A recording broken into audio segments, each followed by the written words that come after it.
Hello दोस्तों, जय श्री कृष्णा। कैसे हैं आप सब। आज इस वीडियो में हम आपके साथ शेयर करने वाले हैं निर्जला एकादशी की पूजा के बाद हमें घड़े का दान कब और कैसे करना होता है, कब तक करना होता है, इसका दान हमें सही मायने में कहाँ और किसको करना चाहिए, और साथ ही में ये भी बताएंगे कि कब तक इसका दान कर देना चाहिए और इसकी जो है ना आप पूजा कैसे की जाती है, हमें कब तक इसकी पूजा कर लेनी है और क्या क्या चीज़ें दान में हमें देनी चाहिए। तो निर्जला एकादशी पे सबसे पहले तो मैं आपको बताऊंगी कि पूजा हमें कब तक करनी है। तो देखिए, पूजा तो हम जब सूरज निकलता है तब से लेके सूर्य उदय होने से लेके सूर्य ढलने से पहले पहले हमें ये पूजा कर लेनी है और घड़े का दान भी कर देना चाहिए। मतलब कि जब सुबह सूर्य उदय होता है ना तब से लेके शाम तक, मतलब आप 12-1 बजे तक पूजा कर ले। मैं तो कहूँगी सुबह आप जितनी जल्दी हो सके उतना पूजा कर ले, और इसके बाद जो है ना मंदिर जब दोपहर में बंद होते हैं ना उससे पहले पहले इसको हम दान करके आ सकते हैं, क्योंकि फिर थोड़ी बहुत देर के लिए ना दोपहर में मंदिर भी बंद हो जाते हैं। बहुत सारी जगहों पे नहीं भी होते बंद, खुले रहते हैं निर्जला एकादशी वाले दिन, और बहुत सारी जगहों पे बंद हो जाते हैं। जैसे हमारे यहाँ ना 1 बजे के बाद मंदिर को बंद कर देते हैं और 3 से 3:30 के आसपास मंदिर खोलते हैं।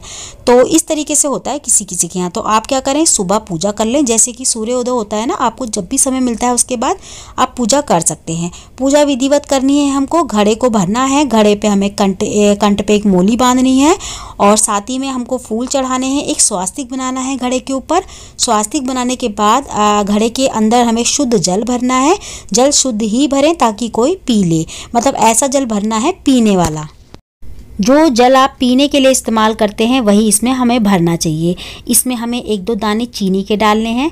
चीनी के दाने डालने के बाद इसको हमें ढक देना है। ढक के हमें कोई भी फल रखना है, जैसे कि हम खरबूजा, आम, खीरे, ककड़ी जो चाहे वो रख सकते हैं, लेकिन सबसे जो बढ़िया होता है ना वो आम या फिर खरबूजा होता है। तो आप उसके ऊपर रख लें, घड़े के ऊपर। उसके बाद अपनी पूजा कर लें। पूजा में हमको चीनी जरूर चढ़ानी है। चीनी आप उतनी चढ़ाएं जितनी आपको दान करनी हो, ठीक है, और साथ में कुछ ना कुछ दक्षिणा भी लें। तो दक्षिणा और चीनी जब हम पूजा कर लेंगे ना अच्छे से, बहुत सारे लोग देखिए विधिवत पूजा करते हैं, भगवान गणेश जी को और भगवान विष्णु, माता लक्ष्मी की स्थापना करने के बाद अच्छे से पूजा करते हैं। बहुत सारे लोग खाली घड़े को रख के उसको पूज के पूजा कर लेते हैं, लेकिन पूजा करने के बाद ही हमें जो है ना घड़ा दान करना चाहिए, ठीक है। बिना पूजा के कोई भी हम दान जो करते हैं ना वो उसका कोई महत्व नहीं होता। तो पूजा करने के बाद ही, पूजने के बाद ही इसका दान करें। तो ये पूजा हमें जल्दी, जितना जल्दी उतना हम कर लें। उसके बाद इसको जब तक हमारा दिया जलता है, देखिए पूजा करने के बाद जब तक हमारा दिया जलता है तब तक तो हमें इसे दान नहीं करना, उठाना नहीं है किसी भी चीज़ को। जैसे ही हमारा दिया शांत हो, दिया शांत होने के 15 से 20 मिनट बाद आप इसको दान करके आ सकते हैं। अब दान कहाँ करना है, देखिए आपके घर के आसपास जो भी कोई मंदिर हो, जैसे कि अगर कोई ऐसा इंसान नहीं है आपके आसपास, जैसे गरीब होते हैं बहुत सारे ले लेते हैं ये घड़ा वगैरह जल से भरा हुआ, अगर ऐसा कोई नहीं है आपके घर के आसपास तो पास के जो भी मंदिर है उस मंदिर में आप इसको रख के आ जाएं।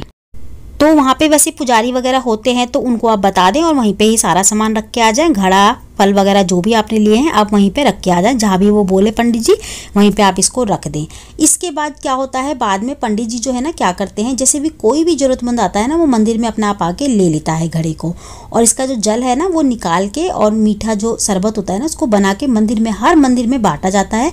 तो जल जो हम भर के देते हैं ना बहुत सारी जगहों पर पंडित जी निकाल लेते हैं और चीनी का इस्तेमाल कर लेते हैं, और घड़ा किसी जरूरतमंद को दे देते हैं, क्योंकि घड़े जो है ना बहुत सारे आते हैं मंदिर में, तो कितने घड़े रखेंगे पंडित जी, तो सारे घड़े ना बाद में वो दान कर देते हैं। लेकिन अगर आपके घर के आसपास कोई घड़ा लेने वाला है, आपको लगता है कि इसको वाकई ही जरूरत है घड़े की, ये घड़ा भी नहीं खरीद सकते, तो आप उसको भी ये सारा सामान दे सकते हैं। जैसे कि जो घड़ा है वो तो देना ही है जल भर के, उसके ऊपर जो हमने फल रखा है वो भी साथ में देना है, और जो चीनी और दक्षिणा हमने चढ़ाई है ना वो भी हमको जो है ना किसी जरूरतमंद को, जिसको भी हम दान कर रहे हैं उसको दे देनी है साथ में, ठीक है। तो ये सारी चीज़ें हम इस तरीके से दान कर सकते हैं। ज़रूरी नहीं है कि हम मंदिर में ही करके आएँ, आप किसी ज़रूरतमंद को भी इसको दे सकते हैं, किसी गरीब को जिसको वाकई इसकी ज़रूरत हो। और एक चीज़ का आपको ध्यान रखना है, अगर आपकी पूजा लेट भी हो जाए लेकिन इसको हमें दान जो है ना सूरज ढलने से पहले पहले करना होता है। सूर्य जो है ना ढलना नहीं चाहिए, अंधेरा नहीं होना चाहिए, उससे पहले पहले हमें इसको दान करके आना है। जहाँ भी आप दान करें पहले ही दान कर लें, इस चीज़ का आपको ध्यान रखना है। तो निर्जला एकादशी ना इस बार है 6 जून की। आप सभी को निर्जला एकादशी की ढेर सारी शुभकामनाएं। निर्जला एकादशी लगभग ज़्यादातर सभी लोग रखते हैं। अगर आप व्रत नहीं भी रखते तो आप जो है ना खाली घड़ा भी दान कर सकते हैं। घड़ा दान करने से हमें बहुत ज़्यादा पुण्य की प्राप्ति होती है, साथ में माता लक्ष्मी और भगवान विष्णु की कृपा भी हमें प्राप्त होती है।